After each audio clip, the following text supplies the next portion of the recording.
얼굴이 동안이면 뇌도 동안이고요. 뇌가 동안이면 얼굴도 동안입니다. 안색이 갑자기 피곤해 보이거나 나이 들어 보이면 그게 병의 신호예요.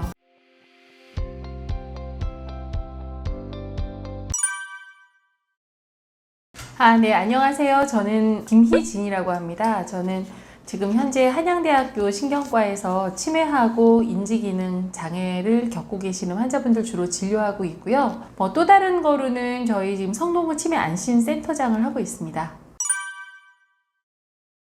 가장 중요한 거는 이 질환이라는 게 원래는 유전자가 가장 중요합니다. 저희가 환자들한테 바로 오시면 뭘 물어보냐면 아버지, 어머니, 그 다음에 형제, 자매의 병력을 청취를 하는데요. 가장 큰 이유는 유전자가 가장 중요하기 때문에 그렇습니다. 그러면 유전자가 전혀 겹치지 않는 부부간에는 같은 병이 생기면 안 되는데 20년 동안 저희 신경과 의사를 하면서 가장 많이 느낀 것은 부부간에 같은 질환이 온다는 겁니다. 특히나 뇌에 이제 올 수 있는 뇌경색이라든지 아니면 파킨슨, 치매, 뇌전증 이러한 병들이 부부끼리 같이 오는 걸 봐서 이렇게 단순한 유전자보다 더 중요한 것은 생활 습관이구나 이렇게 생각을 하고 있습니다.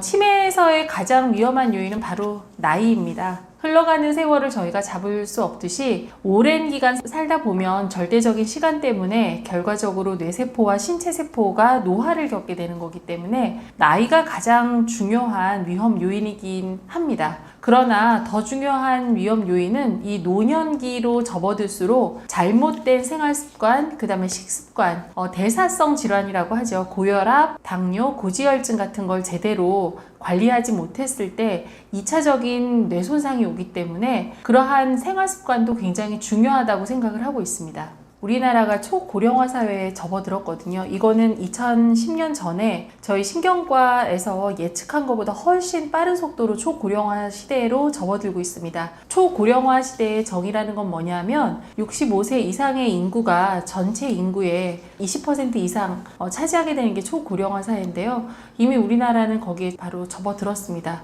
아까 제일 중요한 위험 요인이 나이라고 제가 말씀을 드렸는데요.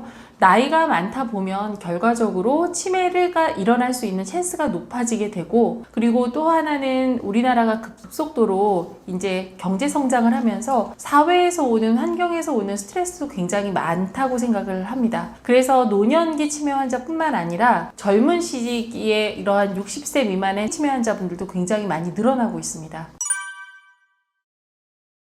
우리가 뇌가 늙는다는 것은 여러 가지 함축적인 의미가 있는데요. 놀랍게도 뇌는 90% 이상이 태생기, 그러니까 수정란 구조의 완성이 되고요. 뇌가 막 변해가지고 마지막 완성은 만 20세 때 됩니다. 그리고 나서 35이 되면 기본적으로 뇌세포가 줄게 되고요. 50세 이상이 되면 매년 뇌세포의 0.5%가 감소를 합니다. 단순하게 뇌세포 자체가 사멸되는 것뿐만 아니라요. 뇌를 공급하고 있는 혈관에도 이제 문제가 생기면서 작은 뇌졸중, 미리 뇌졸중이라고 하죠. 뇌경색도 올 수 있고 작은 미세 뇌출혈도 올 수 있고 철분이라든지 알루미늄 이런 중금속도 칼슘 같은 게 뇌에 쌓입니다. 그래서 뇌 노화는 20세 뇌와 60세 뇌를 비교해보면 차이가 날 수밖에 없습니다. 그런 걸 우리가 뇌 노화라고 얘기를 합니다. 우리가 아마 이런 수능을 현역 때 가장 열심히 잘 볼 수가 있는 게 초단기 작업 기억력이라고 하는 아주 집중력이 요구되는 기억력은 20에서 24세 때 가장 피크고 그 다음부터 감소를 하고요. 계산 능력은 29세까지 유지가 되다가 감소를 하고 그 다음에 35세부터는 아까 뇌세포가 죽는다고 말씀을 드린 것처럼 기본적으로 단순한 단어에 대한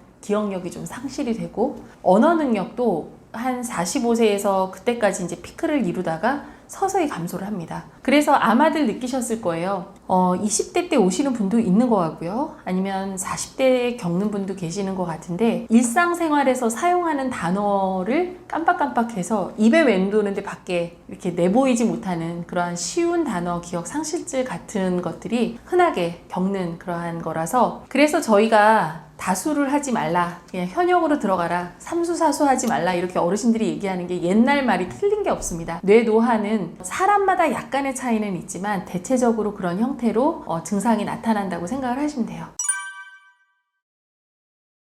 너무나 신기한 게 우리가 기억이 굉장히 중요하기 때문에 뇌세포는 한번 아까 90% 이상이 수정란 구조에서 완성이 된다고 말씀을 드렸는데요. 그냥 뇌가 그냥 왕창 만들어진 상태에서 뇌세포 자체는 재생이 안 됩니다. 그러면 이 뇌세포를 가지고 80년, 100년을 우리가 가지고 살아야 되는데 뇌세포는 뇌노화에 의해서 없어질 수밖에 없거든요. 그러나 새로 생기는 데가 있습니다. 바로 뇌세포와 이렇게 보면 시냅스를 형성하는 신경 돌기들은 열심히 노력을 하면 계속 생기는 거거든요. 예를 들어서 저 같은 경우에 제가 45살이 딱 되니까 이제 우리 학생들 강의를 갔는데 갑자기 흔하게 쓰는 단어인데 단어가 떠오르지 않더라고요. 제가 했던 방법은 뭐냐면 그런 단어가 생기게 되면 스마트폰에 이렇게 메모를 해서 자기 전에 한 10번 정도 되뇌이고 잠이 들었습니다. 그랬더니 그 다음번에 갔을 때는 그 단어에 대해서 항상 자연스럽게 떠오르더라고요. 그건 왜 그러냐면 뇌는 한마디로 고효율, 고에너지 기관입니다. 우리가 먹는 칼로리의 4분의 1, 그 다음에 우리가 숨쉬고 있는 산소의 5분의 1이 뇌에서 사용을 하는 거니까 뇌는 필요 없다고 생각을 하면 자꾸 없애는 방향으로 가요. 내가 생존을 해야 되고 태어날 때 그 뇌세포를 지키기 위해서. 그런데 우리가 느끼는 그러한 일상의 단어라든지 아니면 일상 용어 아니면 약속 이런 것들이 한 번 되뇌이지 않으면 필요 없다고 생각을 하고 그냥 사멸을 시키는 거예요. 그걸 자기 전에 한 번 되뇌이게 되면 필요한 단어구나 라고 생각을 해서 뇌세포가 기절했던 게 다시 살아납니다. 그래서 저는 그런 방법 주로 사용을 하고 있고요. 네, 그 외에도 굉장히 다양한 방법들을 실천을 하고 있는데 뇌는 굉장히 이기적인 기관이에요. 유일하게 쓰는 에너지는 당과 그 다음에 산소밖에 없습니다. 그러니까 뇌에 당도 많이 가고 산소도 많이 가는 방법이 굉장히 중요하겠죠. 운동을 열심히 하라고 저희가 말씀드리는 이유가 운동을 하면 뇌로 가는 혈류가 굉장히 증강을 하면서 뇌로 당과 산소를 많이 보내주기 때문에 뇌세포, 아주 빈사 상태에 빠진 뇌세포를 살리는 그런 영양분을 공급해 준다고 생각을 하시면 돼요. 저희가 항상 말씀드리는 게 조절이 되게 중요하거든요. 모든 뇌를 쓰는 운동은 다 좋습니다. 게임도 좋고 그 다음에 고스톱이나 이러한 악기다루 이런 거 다 좋은데요. 그 대신 대부분 내기돈이 걸려 있잖아요. 이게 내기돈이 걸려 있으면 금액이 싸던 비싸던 내가 잃는 자가 되면 그게 엄청난 스트레스 호르몬을 분비를 합니다. 스트레스 호르몬은 대표적인 콜티코스테로이드 호르몬 계통인데요. 이 콜티졸이 많이 분비를 하게 되면 우리 몸 안에 있는 뇌하수체를 건드려서 급하게 아주 교감신경계를 건드립니다. 이 교감신경계라는 게 뭐냐 하면 누군가 나를 공격했을 때 그걸 싸우기 위해서 Flight and Fight 반응이라고 해서 혈압도 올리고 동공도 크게 하고 그 다음에 심장도 막 두근거리게 만드는 그러한 신경계인데요. 그러한 계통은 결과적으로 뇌에는 엄청난 스트레스를 주기 때문에 뇌세포를 사멸시킵니다. 그래서 게임도 적절하게, 고스톱도 적절하게 저희가 항상 그렇게 강조를 하고 있습니다. 김영석 교수님 여러분들 다 아시나요? 1920년에 태어났던 슈퍼에이저의 가장 대표적인 인물이신데요. 사실은 제 외래에도 이렇게 100살 넘고 건강하신 분들이 굉장히 많으세요. 이 슈퍼에이저의 개념은 뭐냐면 신체적 나이보다 20-30년 신체도 건강하고 그 다음에 뇌도 건강하신 분들을 모두 슈퍼에이저라고 합니다. 우리가 사실은 앞으로 100살 이상 다 사실 거예요. 그러니까 향후에 남아있는 몇십 년의 세월을 얼마나 뇌 건강하게 살 것인지가 굉장히 중요한 시대가 드디어 온 거죠. 나를 알아야 우리가 적극적으로 방법을 강구할 수가 있는데요. 뇌는 각오하는 순간부터 변합니다. 너무 신기하게 이미지 트레이닝 같은 거를 우리가 운동선수들이 하잖아요. 올림픽 선수들. 그러면 생각만 해도 뇌세포가 달라지고 펑셔널 MRI라는 걸 찍어보면 그 생각하는 부위 생각만 해도 마치 뛰는 것처럼 또는 마치 게임을 하는 것처럼 뇌가 굉장히 활성화되는 걸 이미 확인을 했기 때문에 저희는 일상 점검을 통해서 내가 뭘 잘못하고 있는지를 확인을 해야 치료와 개선의 가장 시발점이 된다고 생각을 하기 때문에 내 스스로 일상 점검하는 게 굉장히 중요합니다. 첫 번째로는 충분히 잘 자고 있는지, 두 번째로는 내가 비만하지 않은지, 나의 운동 습관은 어떤지, 식습관은 어떤지, 대사성 질환은 어떤지, 고혈압, 고지혈증, 당뇨는 어떤지, 내가 피곤할 때는 잘 쉬고 있는지 그런 것들을 점검을 하셔야 됩니다. 제 책을 이제 우리 선생님들이 보시고 나서 뭐라고 얘기를 하시냐면 교수님의 일상이 그 안에 다 담겨 있다고 얘기를 하더라고요. 제가 이 책에서 쓴 건 이제 제가 대부분 실천하고 있는 것입니다. 그러니까 예를 들자면 그 45살 때 제 강의 들어가가지고 쉬운 단어가 잘 기억이 안 났다고 말씀을 드렸잖아요. 그리고 또 50이 넘다 보니까 제가 무슨 증상이 나타났냐 하면 정말 제가 꿀잠족입니다. 그냥 머리에 벽에 대면 그냥 바로 자는 그런 사람이었는데 저도 역시 나이가 들다 보니까 밤에 푹 자는 시간이 없이 새벽 1, 2시에 잠깐 깨더라고요. 그래서 제 일상을 한번 돌아봤습니다. 내가 뭐가 문제가 있었을까? 이제 첫 번째로는 운동량이 많이 부족했고, 그 다음에 두 번째로는 밤에 자기 전에 유튜브를 보면서 잠이 드는 블루라이트를 켜고 자는 그러한 습관이 생겼더라고요. 왜냐하면 저는 밤에 푹 자야지 그 다음날 일을 할 수가 있으니까 제 습관을 완전히 뜯어고치기로 작정을 했죠. 그래서 뭘 했냐 하면 제가 이제 저녁 식사 시간을 조금 조절했습니다. 앞당겨서 밥을 많이 과식을 하게 되면 이 소화를 시키기 위해서 피가 장으로 가기 때문에 뇌로 가는 혈액이 줄어들 수밖에 없습니다. 그래서 이러한 식사 시간을 조금 앞당겼고요. 그 다음에 저는 퇴근을 하고 나서는 한 바퀴라도 좋으니까 걷는 거랑 뛰는 그런 운동을 병행을 했고, 그 다음에 밤에 유튜브를 보는 것보다는 한마디로 조금 심심한 책을 읽었습니다. 그래서 요새는 굉장히 잘 자고요. 아침도 되게 건강하게 잘 살아서 하루에 일이 되게 많아요. 요새 저희 당직도 서고 환자도 제가 외래 환자 한 100여 명씩 보고 있는데 아주 건강하게 잘 생활하고 있습니다. 제가 제일 강조하고 싶은 거는 지금 바로 당장 걸어라. 그러니까 몸을 조금이라도 움직이시는 게 좋고요. 제가 책에 조금 작성을 했는데 10분이라도 움직여라 라는 말이 있어요. 그게 뭐냐 하면 천리길도 한 걸음부터거든요. 또 모두 다 따라 하시려면 얼마나 갑자기 안 하던 분이 몸살 나세요. 중요한 거는 조화거든요. 가장 할 수 있는 부분 중에 제일 선행돼야 되는 건 몸이 움직여야 됩니다. 걷는 게 10분이 왜 중요한가 하면요. 팔다리를 움직이면서 저희가 팔다리가 걸으면 엄청나게 많은 전두엽, 그 다음에 두정엽 이런 부분이 굉장히 활성화되기 때문에 기절하고 빈사 상태에 빠진 뇌세포를 굉장히 활성화시키는데 그 시간이 물론 30분, 1시간이면 좋죠. 하지만 할 수 없다면 10분이라도 되게 중요하니까 지금 당장 걸으라고 말씀드리고 싶습니다. 트래블 매니저라고 해서 여행할 때 같이 그룹 투어 할 때 저희 가이딩 해주시는 분들이 계시잖아요. 두 분 다 여자분이셨고 아포 이 유전자도 사사로 똑같았습니다. 그리고 초록이 치매라고 해서 60세 전에 치매 진단을 받으셨고 아밀로이드가 쌓여있는 그러한 정도도 완전히 똑같았습니다. 한 분은 제가 말씀드린 대로 적극적으로 한마디로 유럽 가이드도 안 하시고 이제 낮밤이 바뀌는 수면을 보장할 수 있는 걸로 직업을 조금 바꾸셨고, 그 다음에 남편분과 같이 돈을 버는 것보다는 건강을 더 치중해서 여행도 같이 다니시고, 그리고 안 하던 일을 하셨어요. 매일매일 일기도 쓰시고, 이게 댄스 스포츠 같은 것도 많이 하셔서 댄스 스포츠가 이렇게 리듬감 뿐만 아니라 그 순서를 외워야 되거든요. 그래서 몸을 좀 많이 움직이셨고, 그분이 이제 6, 7년이 지나도 지금도 너무 건강하세요. 그래서 너무 감사한데, 다른 한 분은 똑같이 여행 가이드 하셨던 여자분이셨는데 이분은 이제 남편이 되게 바쁘셨어요. 그래서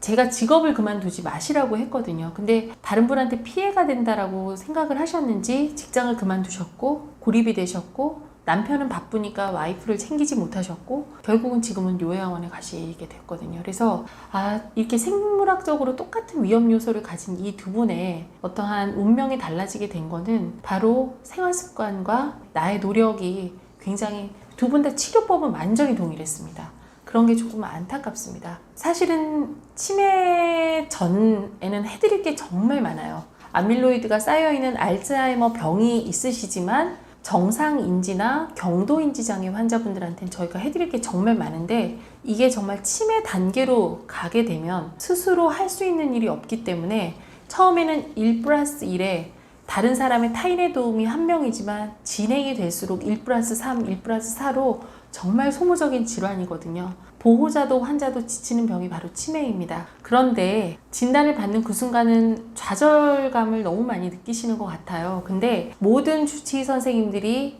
권유드리는 방법대로 따라오시면 결과적으로 그냥 그 상태 유지거나 더 좋아지는 경우도 정말 저는 많이 경험을 했거든요. 너무 좌절하지 마시고, 지금은 정말 세상이 달라졌습니다. 제가 처음에 전공의 할 때는 약도 없었어요. 치료약도 없었고 증상을 좋아지게 하는 약도 되게 나중에 나왔는데 이제는 알츠하이머를 없애는 약까지 개발돼서 속속 그렇게 좋은 약들이 개발되고 있으니까 그런 약을 우리가 손쉽게 쓸 수 있는 그날까지 환자분들과 보호자분들이 적극적으로 노력해 주시고 그 다음에 주치의 선생님들 말씀을 잘 따라 주셨으면 좋겠습니다. 물론 악화되는 분도 있어요. 제가 하나님이 아니기 때문에 모든 사람을 다 낫게 할 수는 없지만 그래도 적어도 노력을 하는 만큼 그거보다 훨씬 더 과실을 맺을 수 있는 게 바로 치매라는 병인 것 같습니다. 어떤 제 사례자가 계신데 그분 같은 경우에는 아포 2 유전자 4사를 가지시고 그 다음에 이미 진단했던 당시가 75세의 노령이셨거든요. 근데 지금이 85세세요. 그분이 어떻게 되셨을까요? 지금도 그냥 멀쩡하게 잘 다니세요. 물론 단기 기억력은 좀 떨어져 있습니다. 그래서 그 일기가 잠깐 실려 있는데요. 그 일기를 보면 자녀가 오지 않아서 너무 서운하다 이런 얘기가 써 있는데 반전은 사실은 이 자녀분들도 되게 지극정성이라서 일주일에 한두 번 이상 꼭 어머니를 찾아뵙고 있거든요. 그런데 그분은 그거를 조금 기억은 못 하시지만 지금도 혼자서 다 생활하시고 일기도 아주 아름다운 문장으로 매일 일기를 거의 한 노트에 한 반 페이지 이상은 채울 정도로 잘 쓰고 본인이 처음에는 사실은 소변 실수 같은 게 조금 있으셨거든요. 근데 지금은 전혀 그런 증상이 없습니다. 그래서 좋은 환자와 좋은 의사와 좋은 생활 습관이 있다고 하면 저희도 치매도 반드시 호전될 수 있다라고 과감히 말씀드릴 수 있습니다.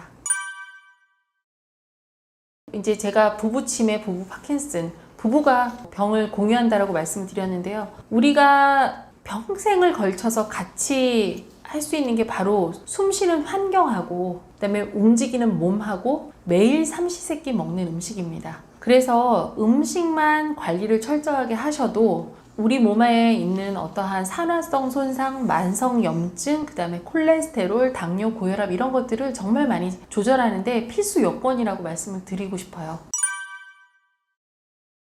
이제 쓰리백을 조심을 하셔야 되는데요. 소금, 설탕, 그다음에 지방 이런 거 굉장히 중요하고요. 그 다음에 저희 패스트푸드하고 그 다음에 이런 과자 같은 거 저도 과자 되게 좋아하는데 한번 성분을 한번 보셔야 될 것 같아요. 그 성분 보면 결국 쓰리백 제가 소금, 설탕 그러한 지방분이 생각보다 많이 함유되어 있습니다. 물론 소금과 설탕, 지방도 우리 몸에서 필수 구성 요소입니다. 근데 이걸 드실 때 굉장히 지혜롭게 드셔야 돼요. 소금도 너무 적게 드시면 안 되고 너무 과다하게 섭취하면 안 되는데 우리 한국 음식이 대체적으로 좀 짠 편이기 때문에 WHO에서 이제 이 추천하는 그러한 양보다 훨씬 과다하게 들어가 있는 거고요. 설탕도 예를 들어 당분도 우리한테 필요하죠. 우리 포도당이 되게 중요하고 뇌에서 유일하게 쓰는 에너지원이 당이기 때문에 과다한 다이어트라든지 당분을 제거하는 음식은 뇌에도 절대 좋지 않습니다. 하지만 설탕 같은 경우는 단순 당이 많이 있기 때문에 단순 당보다는 올리고당, 뭐 다른 복합당 같은 걸 이렇게 섭취하시면 되게 좋고요. 그다음에 지방은 아마 많이 들어보셨을 겁니다. 포화지방보다는 불포화지방이 중요한데 이 포화지방과 불포화지방산은 얼마나 잘게 쪼개져서 내 몸 밖으로 배출하느냐의 기준인데요. 포화지방산은 잘 분해가 되지 않아서 혈관 안에 쌓이는 지방, 그 다음에 불포화지방산은 잘 분해가 돼서 몸 밖으로 잘 배출되는 지방이라고 이해를 하시면 됩니다. 그래서 그러한 것들의 꼼꼼한 것을 보시면서 챙겨서 드시는 게 되게 중요할 것 같아요. 좋기로는 아마 다들 지중해 식단이라고 들어보셨을 거예요. 이제 지중해 식단이라는 게 뭐냐 하면 녹황색 채소를 많이 먹고, 그러니까 얼마나 먹어야 되냐. 원래 WHO에서 우리가한테 권유하기로는 이만한 접시에 하루 5접시를 먹으라고 되어 있거든요. 근데 뭐 그렇게까지 많이 먹을 수는 없지만 최소한 일주일에 한 4일 이상 그렇게 드시고, 그 다음에 순수 단백질이죠. 단백질, 지방, 탄수화물은 우리 몸 안에 필수 요소이기 때문에 아주 과다한 다이어트를 하시는 건 절대 도움이 되지 않습니다. 근데 이러한 탄수화물도 되게 적극적으로 섭취하시되 그 대신 단순당보다는 혼합당이 있는 이런 잡곡을 이용한 탄수화물 섭취가 중요할 것 같고요. 그 다음에 지방도 포화지방산보다는 불포화지방산을 많이 가지고 있는 그러한 음식들 섭취하시면 되게 좋을 것 같아요. 그 대신 강조하고 싶은 게 조화로운 음식 섭취인데요. 요새 대시 다이어트, 지중해 식단 이런 거 많이 들어보셨을 건데 너무 극단적인 이러한 섭취 패턴이 결국은 뇌에서는 스트레스 호르몬을 증가시키기 때문에 뇌노화를 더 빠르게 악화시킨대요. 그래서 각광받고 있는 새로운 식습관은 플렉시테리언이라고 해서 뭐냐면 몸 안에서 모자른 거는 먹고 싶어 하게 됩니다. 근데 드실 때 너무 과하게 섭취하는 것만 주의하시고, 그리고 이런 음식들이 중요하다라는 개념을 가지고 하루에 일정량 나는 이 필수 음식, 뇌 건강에 좋은 음식을 드셨는지 체크해 가면서 중간중간 드시고 싶은 거 드시면 될 것 같습니다.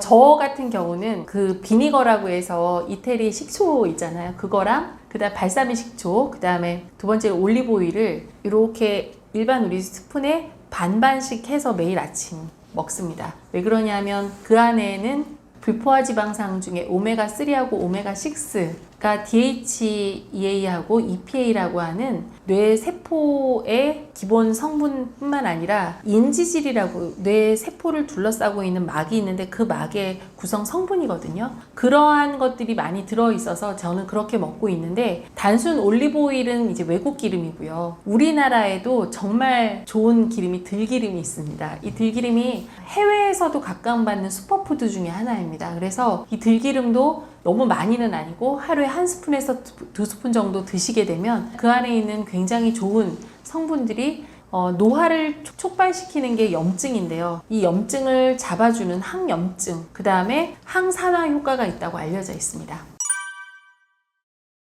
아마 먹는 양 보시면 깜짝 놀라실 것 같은데요. 저는 아침 식사용입니다. 제가 한 9시에 10시쯤 잠이 들고 새벽 4시에 일어나거든요. 그럼 이제 4시 반쯤 기상을 하게 되면 이제 준비를 하고 아침 식사를 하는데, 반드시 아침을 굉장히 풍성하게 먹습니다.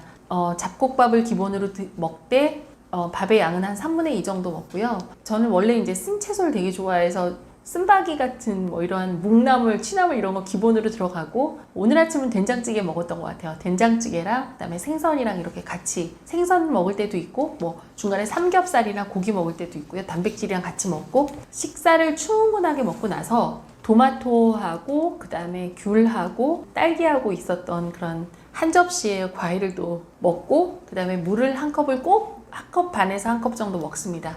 그렇게 하고 이제 점심 식사 같은 경우에는 저는 아침을 굉장히 충분하게 먹기 때문에 점심 식사는 1시에서 2시 사이에 간단하게 한 3분의 2, 먹고 싶은 양의 한 3분의 2 정도 비슷하게 먹고, 그 다음에 저녁은 되게 간단하게 먹거나 안 먹거나 합니다. 간헐적 단식의 개념인데요. 16대 8, 그러니까 16시간은 단식, 그 다음에 8시간은 섭식, 이렇게 그 룰을 좀 지키려고 노력을 하는데, 아침 점심량을 충분히 먹게 되면 저는 이제 오랫동안 습관이 돼서 저녁은 간단하게 먹거나 뭐 안 먹거나 이렇게 해도 크게 문제가 없더라고요. 그렇게 되면 우리 몸 안에 쌓여있는 지방이랑 이런 것들이 케톤으로 전환이 돼서, 이 케톤 시기가 신경계 질환의 대표적인 치료 식단으로도 저희가 쓰고 있거든요. 뇌전증 환자라든지 치매 환자, 파킨슨 환자가 케톤 시기를 먹으면 실제적으로 뇌 건강이 좋아지고 인지 기능이 굉장히 개선됐다는 효과에 자연적 케톤이 만들어지게끔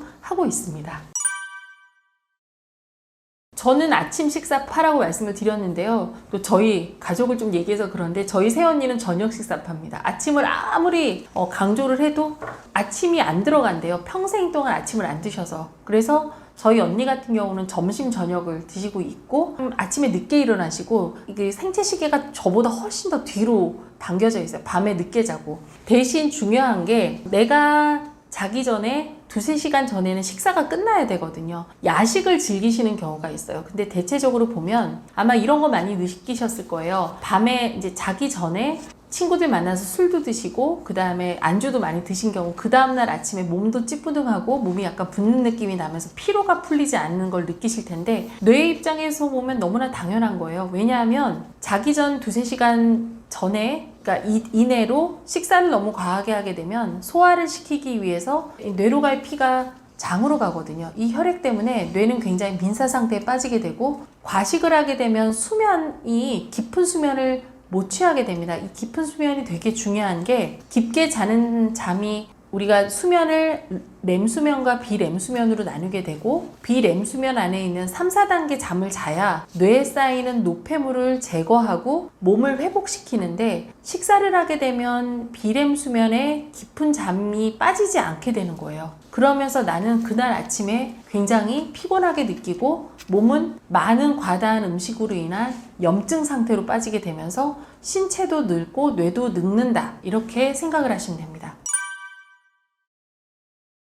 노화라는 개념이 결국은 절대적인 시간 때문에, 크로노스의 시간 때문에 어떠한 신체가 변화를 겪게 되는 건데요. 1단계는 바로 정상적인 노화입니다. 나이와 시간에 의해서 이제 세포도 나이가 들고 피부도 나이가 들고 그다음에 모발도 약간 약해지고 이런 것들이 자연적인 노화라고 하면, 우리가 2단계, 3단계 노화가 굉장히 중요한데요. 2단계 노화라는 게 바로 질병에 의해서 갑자기 급격한 속도로 노화가 빨라지는 상태를 얘기를 합니다.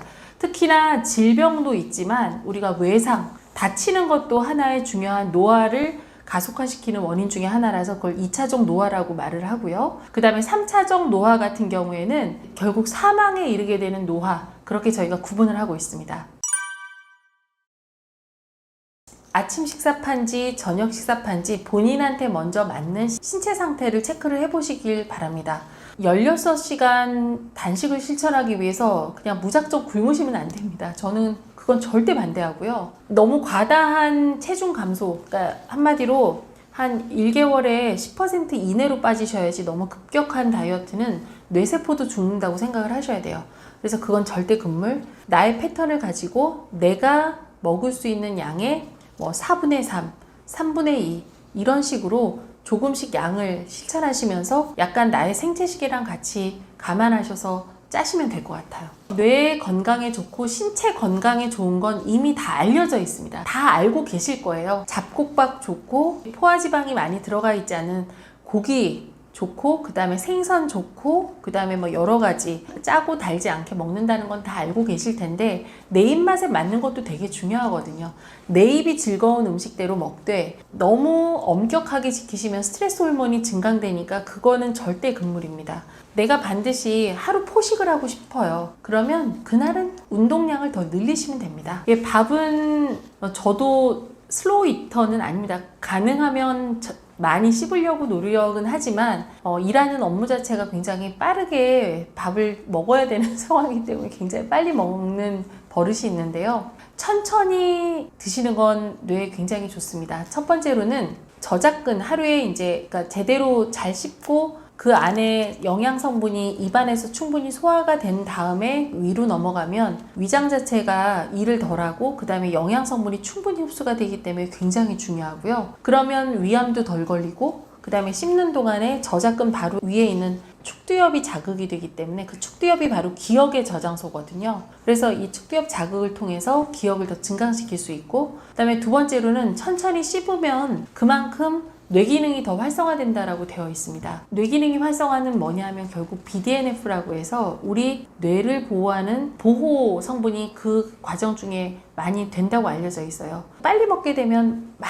수저질해서 젓가락 많이 사용 안 하고 막 드시게 되는데요. 수저질과 젓가락질 적절하게 양손 이용해서 사용하면 뇌를 전반적으로 많이 활성화시킬 수 있거든요. 그래서 항상 천천히 씹자, 그 밥을 음미하면서 먹자를 꼭 말씀드리고 싶습니다.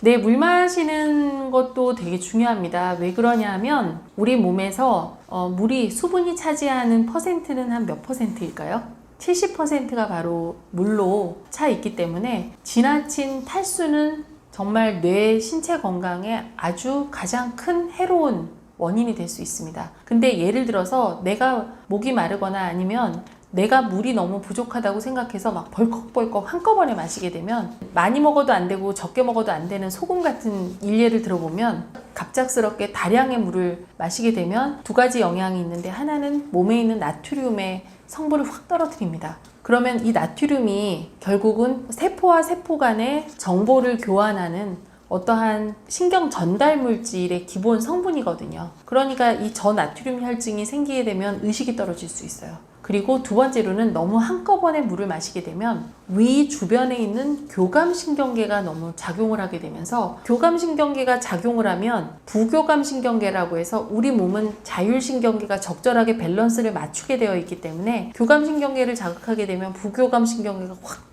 기능이 활성화되거든요. 그러면 혈압이 뚝 떨어져서 어지러움증을 느끼실 수 있고 혈압이 저혈압 증세가 느낄 수 있습니다. 그리고 뭐 찬물, 더운 물도 마찬가지인데요. 물론 적절한 온도, 미지근한 한 30도에서 45도 정도의 그러한 물을 드시는 게 몸에는 굉장히 좋다고 알려져 있지만, 나는 찬물파야, 나는 꼭 찬물을 먹겠어 하면 천천히 드시는 게 중요하고, 그 다음에 몸이 많이 더웠을 때는 미지근한 물보다는 찬물이 훨씬 더 내부 온도를 낮추는 데 중요하다고 되어 있고요. 그 다음에 심부 온도가 굉장히 떨어져 있을 때는 오히려 더 높은 온도의 물을 드셔야지 심부 온도를 올린다고 되어져 있어서 그거는 상황에 따라서 다르다고 말씀드릴 수 있을 것 같습니다. 적어도 저는 꼭 수분을 제한해야 되는 경우가 있어요. 그게 이제 만성 신부전증, 콩팥 질환이 있는 분들은 반드시 주치의 선생님이랑 상의해서 물의 양을 정하셔야 되는데요. 그렇지 않고 건강한 성인이다, 뭐 고혈압이나 당뇨 정도만 있다라고 말씀을 하시면 그런 경우에는 하루에 1.5리터 이상의 물은 마셔주는 게 좋은데요. 기본적으로 6컵 이상은 드시는 게 좋습니다. 제일 좋은 거는 내 자신의 뇌 건강을 파악하는 게 중요하고, 그 다음에 두 번째로는 좋은 선생님 만나는 게 정말 중요한 것 같습니다. 이게 의사와 환자의 관계도 다 인연인 것 같아요. 그래서 건강을 확실하게 책임질 수 있는 주치의 선생님을 정해서 규칙적으로 진단받고 그 다음에 선생님하고 상담하시는 게 되게 중요합니다. 어느 과든 어느 선생님이든 무섭거나 이렇게 말하자면 나를 너무 과하게, 질병을 과하게 과장하는 분은 없거든요. 그래서 올바른 선생님 찾아 만나 뵙고 그 다음에 마지막으로는 내 건강 상담을 한 분이나 두 분을 지정을 하셔서 현명하게 필요한 약을 드시는 게 되게 중요할 것 같아요. 제 환자 중에 어떤 분이 계셨냐면 30대셨는데 뇌 건강에 좋다고 해서 약을 한 100알 정도 드셨던 분이 계십니다. 그분은 약 끊고 다 좋아하셨거든요. 그래서 현명한 치료법을 반드시 의사와 그리고 약사 선생님과 상담하셨으면 좋겠습니다. 반드시 의학적 증거가 있는 것만 드셔야 됩니다. 그리고 의사 선생님한테 꼭 상담하세요. 저는 무조건 제 환자분들은 오시면 드시고 있는 약 모두 가지고 오시고 드시고 있는 건강식품 다 가지고 오라고 말씀을 드리거든요. 정말로 약만 해도 20알 이상 드시는 분도 계셨고요. 그 다음에 건강식품, 건강보조제 100알 이상 드시는 분도 정말 심심치 않게 봅니다. 근데 모든 것은 적정량과 적절한 방법이 있고 남한테 좋다고 나한테 좋은 게 아니거든요. 그래서 모든 건 의사 선생님, 주치의 선생님과 상담하시면서 조화롭게 드시는 게 좋을 것 같아요. 계단을 오르는 게 참 힘들어요. 저희가 숨도 차고 그 다음에 심장도 좀 답답하고 그 다음에 다리가 되게 피곤하게 느끼시는데, 특히 두 가지를 집중해서 말씀드리고 싶어요. 하나는 하지하고 엉덩이 근육을 굉장히 살려주고요. 두 번째로는 비교적 심장에 무리가 되지 않는 심폐 기능을 강화시킵니다. 심폐 기능이라는 건 결국은 심장이 짜줘서 피를 뇌로 보내고 폐 기능이 활발해서 산소를 많이 받아들여야 우리 뇌에 산소와 당분이 잘 가서 뇌 건강을 지켜준다고 할 수 있고요. 그리고 너무나 놀라운 사실, 허벅지 근육이 두꺼울수록 뇌가 건강합니다. 그래서 이 허벅지 근육을 이런 피트니스 센터 가가지고 허벅지를 따로 단련하기가 굉장히 어렵지 않습니까? 그러면 사시사철 우리가 이 계단을 오르는 그러한 형태의 운동을 하게 되면 하지 근육과 척추 근육을 굉장히 증강시켜 줄 수 있고 이 근력을 많이 보충할 수 있기 때문에 저는 적극 추천드립니다. 이 근력이라는 게 젊은 분들은 여성 호르몬, 남성 호르몬이 굉장히 많기 때문에 많은 운동을 하지 않아도 근육세포가 지방세포로 전환되지 않습니다. 하지만 나이가 들수록 성호르몬은 감소하기 때문에 우리가 쓰지 않으면 근육세포는 지방세포로 바로 바뀌거든요. 그러면 근력이 약화되면 뇌도 약화된다, 이렇게 생각을 하시면 될 것 같아요. 합이 맞아야 될 것 같아요. 유산소 운동, 근력 운동, 그다음에 스트레칭, 이완 운동이 같이 조화롭게 운동을 했을 때 우리가 가장 뇌 건강에 좋다라고 말씀을 드리겠는데요. 이 스트레칭은 결과적으로 긴장됐던 근육을 풀어주는 건데, 근육 안에 뭐가 있냐면 바로 혈관이 있습니다. 혈관이 젊었을 때는 고속도로다가 이제 나이가 들면 국도처럼 바뀌어요. 그거는 누구도 막을 수 없는 혈관 노화이거든요. 근데 스트레칭을 하게 되면 결과적으로 그 안에 있는 근육이 싸고 있는 혈관이 쭉쭉 펴지면서 한마디로 혈관 건강이 좋아지고, 두 번째로는 근육 자체의 볼륨도 중요하지만 근육을 잡고 있는 건이 굉장히 이완이 돼야지 우리가 관절이 되게 부드러워지면서 결과적으로 유산소 운동이라든지 다른 근력 운동의 바탕이 되거든요. 그래서 이러한 스트레칭 운동도 같이 병행해 주시면 굉장히 도움이 많이 됩니다. 고강도 운동의 한계는 있습니다. 뭐냐면 우리 관절은 소모성 부분이기 때문에 나이가 들면 중력에 의해서 이미 무릎 같은 경우에는 잡아주는 인대가 약간 막 찢어져 있고 닳아 있습니다. 그래서 비만하지 말라고 제가 말씀드리는 이유가 중력의 작용을 될 수 있으면 관절 부위가 덜 받았으면 하는 차원이거든요. 그렇지만 우리는 항상 제일 중요한 게 습관이 되는 운동보다는 새로운 운동에 도전하는 게 좋고, 느린 완만한 운동도 좋지만 중간중간에 심폐기능을 강화시킬 수 있는 유산소 운동도 병행하는 게 좋은데, 이 유산소 운동을 시킬 수 있는 좋은 방법이 바로 고강도 운동입니다. 고강도 운동은 사실은 우리가 100m 달리기를 하는 경우도 있고요. 그 다음에 고산을 오르는 거라든지 아니면 클라이밍이라든지 자전거라든지 굉장히 다양한 운동이 있는데, 제가 자전거를 뺐어요 이번에. 그랬더니 자전거 타시는 어떤 분이 왜 자전거를 뺐냐 막 이렇게 얘기를 하시더라고요. 자전거도 물론 좋긴 좋습니다. 자전거도 고강도 운동 중에 사이클 되게 좋은데, 제가 굳이 이제 이걸 뺀 이유는 관절을 너무 많이 사용하는 방법이고, 또 하나는 이게 사고 위험성이 있어서 제 책을 혹시 굉장히 나이 드신 분이 읽게 됐을 때 너무 또 맹신하셔가지고 자전거를 너무 열심히 타실까봐 그렇습니다. 근데 이 고강도 운동은 우리 근육을 항상 새로운 도전에 노출시켜주고 우리 뇌를 되게 노출시켜주기 때문에 한 일주일에 5일 정도를 완만한 근력 운동과 스트레칭을 병행했다고 하면 저는 일주일에 한 번 정도는 뜁니다. 그러면서 한번 뛰어보세요. 그러면 걸을 때와 뛸 때의 움직이는 근육이 다르기 때문에 훨씬 더 다이내믹함을 느끼실 수 있을 겁니다. 심폐기능을 측정하는 방법이 있습니다. 뭐냐 하면 나의 요 손목을 이렇게 보시다 보면 폴떡폴떡 이렇게 뛰는 게 나의 맥박이거든요. 이 맥박을 1분 동안 재시는 거예요. 1분 동안 재서 한 60에서 80회 정도가 나올 텐데, 이게 10% 높을 정도로 시작을 하시면 좋을 것 같아요. 그리고 나서 점점 더 운동 강도는 세게 해서 나중에는 한 30% 이상 정도로 맥박이 빠를 정도의 강도면 충분히 고강도라고 저희가 판단을 하고 있습니다.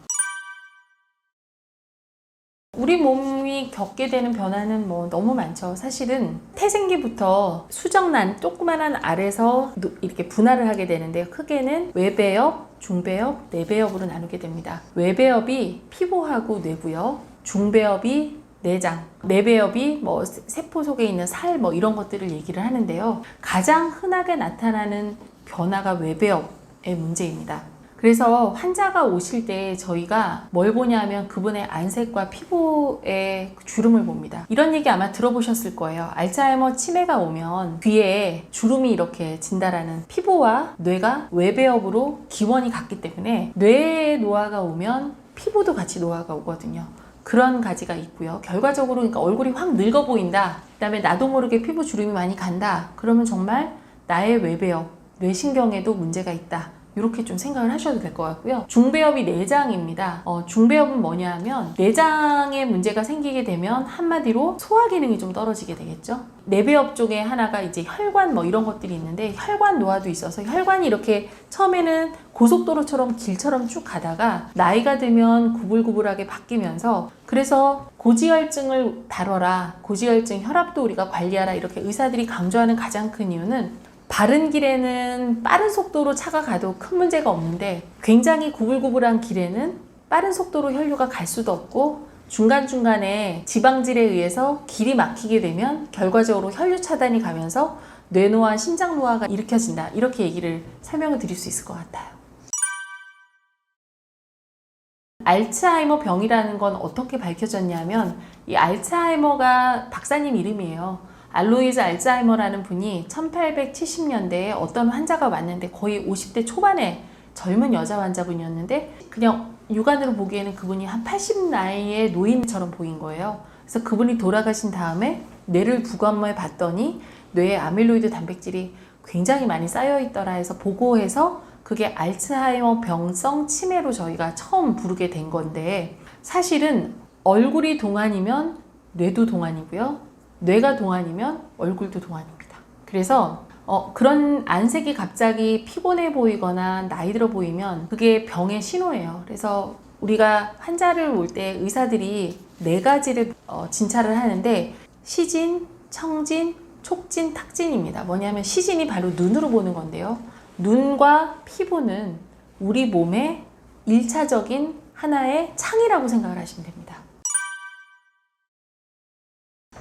첫 번째로는 활동량과 근육량 감소, 두 번째로는 당뇨, 세 번째로는 고혈압, 네 번째로는 비만, 다섯 번째 사실 수면 습관이에요. 우리 이 5가지가 뭐 또 더 한다면 사실은 이제 치아 건강도 있을 수 있죠. 왜 그러냐면 이 비만 같은 경우는 활동이 결국 줄어들기 때문에 비만이 발생을 하게 되는데, 이 비만은 근육량이 늘어나는 게 아니라 근육세포가 지방세포로 바뀌게 되거든요. 이 지방세포가 결국 바뀌게 된다는 거는 몸 안에 포화지방산이 늘어난다는 건데, 결과적으로 이 포화지방산이 혈류를 떨어뜨리게 됩니다. 그래서 뇌 건강을 직접적으로 악영향을 주는 원인이고요. 두 번째 당뇨나 고혈압 같은 경우 너무나 잘 아실 거고, 치아 건강도 굉장히 오복 중에 저희가 하나라고 하는데, 제대로 음식을 씹지 않으면 결과적으로 우리 바로 저작근 바로 위가 뇌거든요. 뇌의 건강 이런 자극도 좀 덜 되고, 그 다음에 소화를 위해서 너무나 많은 혈류가 배로 가기 때문에 뇌로 가는 혈류가 감소한다, 이렇게 생각을 하시면 될 것 같아요. 기본적으로는요, 우리 뇌에 멜라토닌이라는 게 수면 호르몬이거든요. 이게 청소년 시기와 한 청년기까지는 굉장히 많이 나와서 비렘 수면은 75%, 25%는 꿈꾸는 렘 수면을 잘 유지를 시켜줍니다. 근데 이 호르몬은 나이가 들면서 결과적으로 이 수면 호르몬은 줄 수밖에 없어요. 그러면 기본적으로 50대, 60대, 70대 이렇게 갈수록 깊은 잠을 자야 내가 잘 잤다라고 느끼는데, 이 깊은 잠을 자게 하는 멜라토닌의 양은 점점 줄거든요. 거기에다가 사회활동이 줄어들고 햇빛의 노출도 줄어들게 되면 결과적으로 멜라토닌 양이 확 줄어들면서 나는 깊은 잠은 점점 줄고 얕은 잠이나 렘 수면이 많이 늘어나게 되면서 나이가 들면 잠을 잘 못 잤다라고 느끼시는 경우가 굉장히 많습니다. 첫 번째, 수면제는 절대 금물입니다. 드시게 되면요, 자연적으로 분비되는 멜라토닌의 양도 감소하게 됩니다. 왜냐하면 외부에서 잠을 들게 해주니까. 근데 이 멜라토닌이 단순 수면 효과만 있는 게 아니라 항노화, 항염증, 그 다음에 항알츠하이머 효과가 있습니다. 그래서 자연적인 멜라토닌은 잘 나오게끔 조절하셔야 되고요. 제가 말씀드린 거는 적절한 운동은 반드시 필요하고, 저희가 또 황인종이다 보니까 햇빛 노출을 좀 싫어하세요. 그래가지고 햇빛에 운동하는 건 별로 안 좋아하시는데요. 우리가 멜라토닌이 제대로 나오려면 한 10시에서 12시 사이에 자연적인 햇빛 노출이 중요합니다. 그래서 점심 식사를 하고 나서는 반드시 햇빛을 한 30분 정도 쬐어주면 그게 자연적으로 멜라토닌이 나오게 되는 원인이 되고요. 또 하나는 이제 운동도 적절하게 자기 전 2-3시간 전에 완료하셔서 에어로빅 엑서사이즈 같이 병행하시면 좋습니다. 그리고 이제 마지막으로는 나의 감정, 스트레스를 다 이제 이렇게 해소를 하고 주무시는 게 좋습니다. 이게 사람의 성향에 따라 다른데, 어저께 어떤 분이 저한테 전화를 하셨어요. 3일 동안 한 잠도 못 잤다. 근데 실제적으로 그분이 3일 동안 안 주무셨을까요? 그렇진 않습니다. 우리 뇌는 하루만 밤을 하나도 안 주무시면 그 다음날 못 일어나시고 쓰러지세요. 이게 중간중간 잠은 자셨을 건데 불만족스럽게 느끼셨을 거예요. 원인은 뭐냐? 바로 직장 내 스트레스인데, 이러한 생활 환경에서 오는 스트레스를 자기만의 이완법을 꼭 찾으셨으면 좋겠습니다. 저 같은 경우에는 일기에다가 욕 같은 거 막 쓰고, 그 다음에 다 토로를 하고, 그 다음에 편안한 마음으로 항상 잠자리에 들려고 노력을 하는데요. 이러한 작은 감정 해소의 스트레스 해소법 찾는 것도 되게 중요할 것 같습니다. 그러면 불면증 심각도 지수라는 게 있습니다. 다음의 문제에 대해서 전혀 없음부터 매우 심함까지 우리가 체크를 해주시는 게 좋은데요. 첫 번째, 잠들기 어렵다. 그 다음에 잠을 유지하기 어렵다. 쉽게 깨는 문제가 있다. 그 다음에 두 번째로는 내가 얼마나 수면에 만족하느냐를 확인을 해주시는 게 중요합니다. 세 번째로는 수면 문제가 일상 기능을 어느 정도 지배한다고 생각하느냐. 예를 들어서 내가 잠을 제대로 못 잤을 때 그 다음날 나의 일에 영향을 미치느냐 확인을 해주시는 게 좋고요. 네 번째로는 삶의 질을 저하시킨다는 점에서 이 당신의 수면 문제가 다른 사람들, 내 가족들이 보기에 어떠느냐, 뚜렷하다고 생각을 하느냐 안 하느냐 좀 체크를 해주실 필요가 있고요. 다섯 번째로 이 수면 문제 때문에 너무나 걱정하고 고통스러우냐, 그 고통 정도를 표시해 주셔서 이 점수를 가지고 불면증 심각도 지수를 확인해 보시면 좋을 것 같습니다.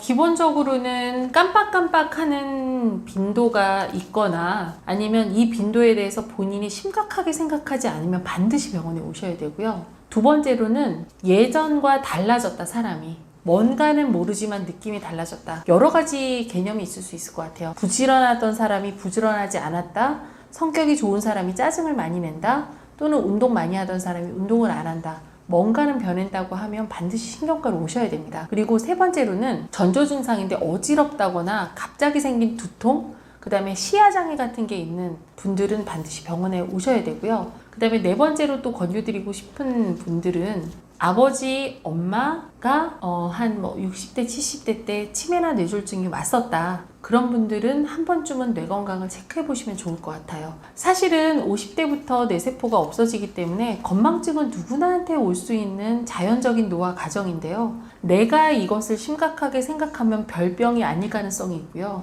내가 이것을 인지하지 못하게 되면 우린 메타인지라고 하는데 내 잘못이 뭔지 모를 때는 그건 사실 심각한 단계의 뇌 건강에 문제가 있는 사인이기 때문에 그때는 그 신호를 무시하지 마시고 반드시 병원에 전문가 선생님 만나셔서 상담을 받으셔야 됩니다. 근데 요새는 제가 옛날에 한 2010년 전에 환자를 볼 때는 정말 환자를 병원까지 진료를 받기까지가 굉장히 어려웠습니다. 근데 노령층도 대부분 이제 교육받는 분들이 되게 많이 늘어나시고 요새 치매에 대한 걱정은 되게 많기 때문에 이렇게 얘기하시면 좋을 것 같아요. 치매예요, 뇌졸중이에요, 이렇게 얘기하지 마시고 우리가 건강검진 하는 것처럼 뇌검진도 한번 해보자라는 말씀으로 설득해서 병원으로 모시고 오면 제일 좋을 것 같고요. 병원이 싫으시면 각 지역에 지역치매 안심센터라는 것이 있습니다. 거기는 무료로 검사를 받으실 수 있거든요. 제일 문제가 되는 건 비용 문제도 있어요. 자녀분들 이제 돈 쓸까봐 그거 걱정돼서 안 오시는 분도 있는데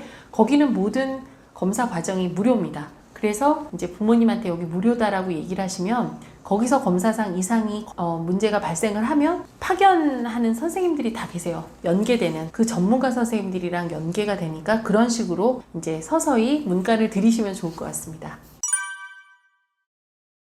이제 요새는 국가건강검진도 2년에, 그거 되게 중요하거든요. 2년에 한 번씩 하면서 건강검진센터에서 CT라든지 MRI 이런 걸 찍는 경우가 있으세요. 그리고 가족력이 있어서 오는 경우가 있으십니다. 걱정돼서. 근데 그런 경우에 어떤 경우는 30대 중반 여자분이셨는데 두통이 좀 간간이 있고 그 다음에 아버지가 뇌출혈이 있었대요. 그래서 건강검진, 직장 건강검진 받으시면서 뇌혈관을 한번 찍어본 거예요. 근데 뇌 자체에 문제가 있으셨어요. 그분 같은 경우에는 사실 그냥 두고 봤으면 뇌동맥류에 의해서 뇌출혈이 발생할 수 있었던 굉장히 고위험군이었거든요. 근데 건강검진 하시면서 이상이 조금 있어서 신경과 선생님 만나서 추가 검사에서 확진된 경우가 있어서 사실은 여러분들한테 가장 말씀드리고 싶은 건 50세 전에는 2년마다 한 번씩 하는 국가건강검진 꼭 받으시라고 말씀드리고 싶고요. 50대 이후에는 뇌혈관을 한 번쯤은 확인해 보시는 것이 좋다고 말씀을 드리고 싶습니다.